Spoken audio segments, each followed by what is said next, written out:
And that's why I think this United story and the DEI story hits so hard, because we've all been in the back of a plane when the turbulence hits, or when you're flying through a storm and you're like, I'm so glad I saw the guy with the right stuff and the square jaw get into the cockpit before we took off. And I feel better now thinking about that. No, I mean, like, you want to go thought crime? Like, I'm sorry, if I see a black pilot, I'm going to be like, boy, I hope he's qualified. Well, that's the you wouldn't have done that. You wouldn't have. You wouldn't have done that before. That's not an immediate. No, you wouldn't have done that before. That's not who I am. That's not what I believe. It is the reality the left has created. Yep, he said that out loud.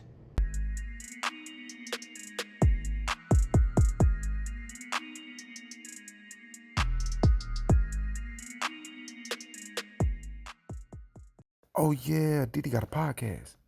Man, welcome back to another episode of the Ruling Class Podcast, or Didi Got a Podcast. And of course, I'm your host, Didi, back up in this witch with another video. Listen, if you are new to the show, please know your boy is thirsty to grow and to drink some of this water. You can help me out by liking this video and subscribing to the channel. But don't worry, I'm going to give you a sec to do that to help me out.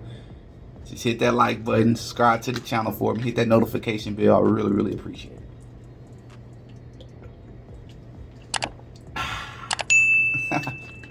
Some good water.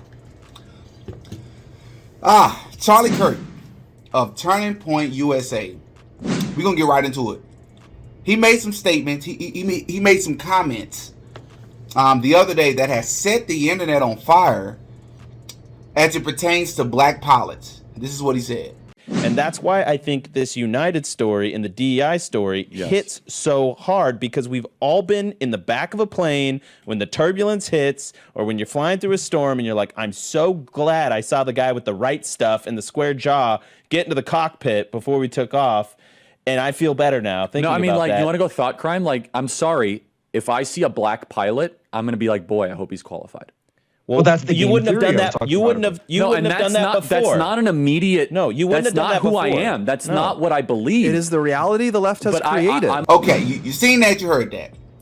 And a lot of people, I've seen some of the biggest social media influencers, from Candace Owens, Officer Tatum, to even now Stephen A. Smith and Roland Martin, covering the topic. And of course, people have different opinions about what he said.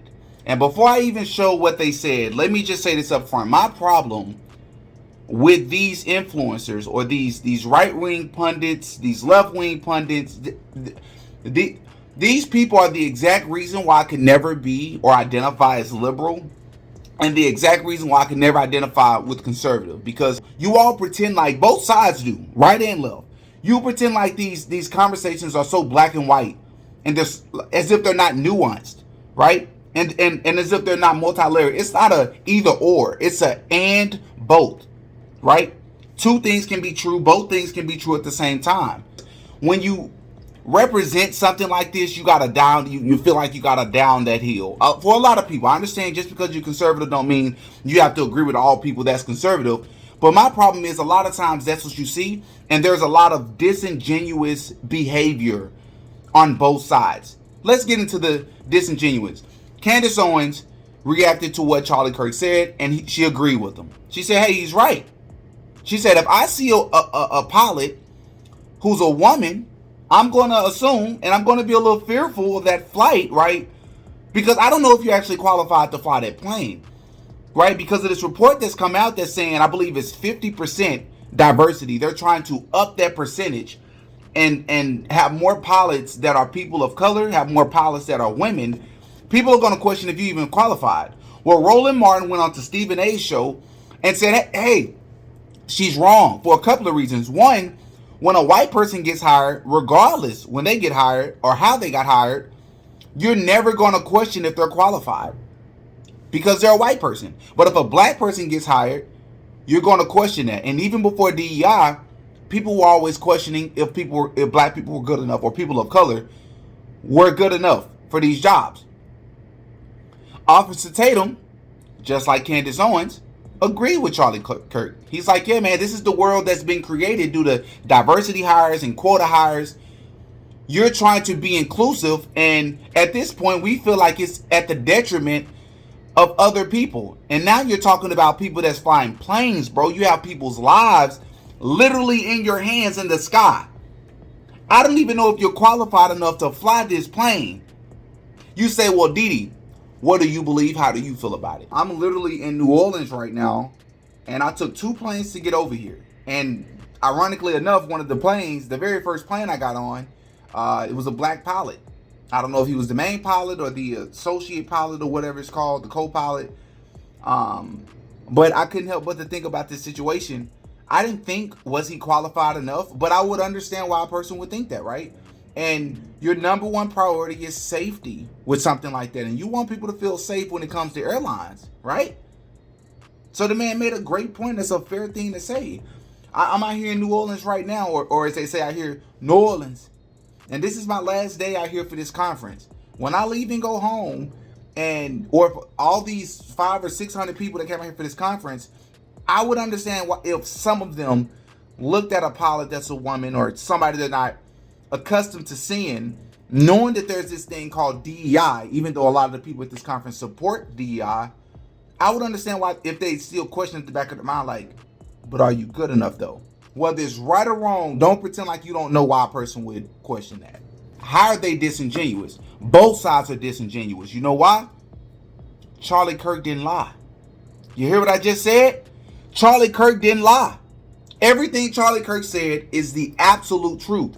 The climate that we've created, the environment and the society in which we live in now, where we want to be so inclusive that we have people believing or not so sure if a person is qualified, since their qualifications is not the first, guarantor of them being hired, right? It's not the first prerequisite of them being hired. Their skin color is, their gender is, right? And so I think it's fair. I think it's disingenuous. Even if you don't agree, I think it's disingenuous for you to pretend like you don't understand where a person, whether it be probably most white people, but you have people who are non-white as well that feel that way. But it's disingenuous for you to believe or to act like you don't understand why they see it that way. No, you understand why they see it that way, because if we are advocating and marketing everywhere that we're trying to hire more people of color because of past disparities and, systemic racism or institutional racism, or some people would like to say perceived systemic racism, because some people don't feel like it exists, or I shouldn't say ever existed. Some people feel like it does not exist. So perceived racism for some people. But here's my thing. While they're being disingenuous in that regard, here's how conservatives are being disingenuous. Roland Martin made the great point of, well, Candace, if a white person was being hired, you wouldn't assume if they're qualified. But black people, especially due to DEI, you're assuming that they're not qualified. And so it was, affirmative action. Well, we also know the greatest beneficiary of affirmative action has been white women. So they've always qualified. So they never use the qualifier qualified when speaking to somebody white. They assume they're qualified. But when it's anybody black or Latino or Asian, Native American or woman, are they qualified? Are they qualified? Here's where Candace Owens was lazy. First of all, if you know anything about pilots, and a lot of us don't know the ins and outs of how this works, that's why we have to do our homework. If you do your part, Candace Owens, and you actually do some research, then you would understand that even to become a pilot, to get to the point to where you're flying a plane, let's say it takes, the threshold is 10. Let's say the best you can be for a pilot is 10. The best you can be, the best pilots in the world. But all it takes to be able to fly a plane really well is the number 6, right? 10 is just the best pilots in the world, but 6 is the threshold. Even if pilots are being hired for the color of their skin for inclusive purposes, if they still reach that 6 threshold mark, which all pilots have to reach anyways, then you shouldn't have to question if they're qualified or not. Because no pilot is going to get through these steps and pass these certifications and get these licenses unless they're qualified and they're able to fly a plane. Candace Owens understands that. And I agree with Candace Owens on a lot of topics. But that's lazy and it's disingenuous. When you talk about one thing and you make a great point, especially to an audience that's already agreeable with you on a lot of or most of your takes, it sounds good. But when you're leaving out important information that's relevant, that could contradict or impede your argument, then that makes you disingenuous. So in other words, let's say you're 7 years old and you have a brother that's 7 years old and you get into a fight. Your brother hits you first. You hit your brother back. But by the time that you hit your brother back, your mom came outside and saw you hit your brother. You got in trouble. The disingenuous way to speak about that is to tell you you shouldn't hit people. Hitting people is wrong. It hurts people. And you could go to jail for that. If you were older, you shouldn't do it. Everything you just said is true. But what makes it disingenuous? What makes it misleading and incomplete?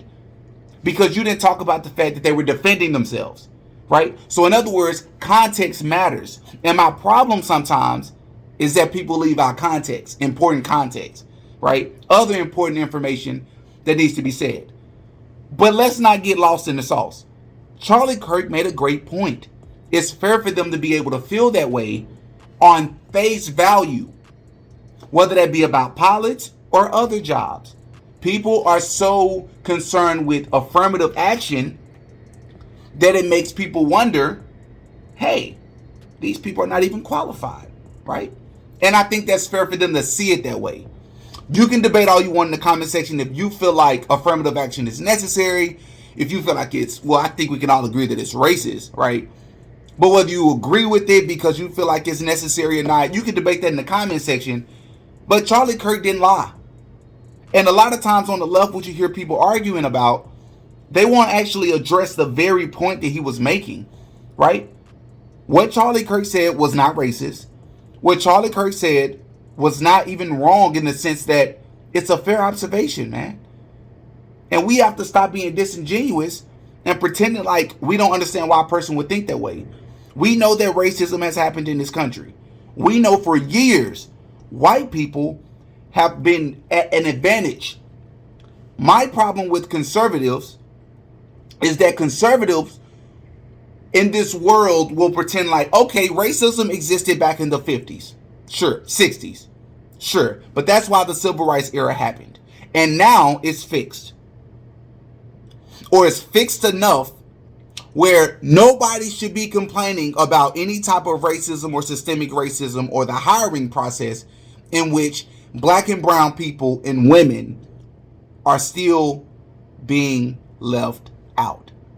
If you believe it existed at some point, we can agree that there's probably some remnants of it still left.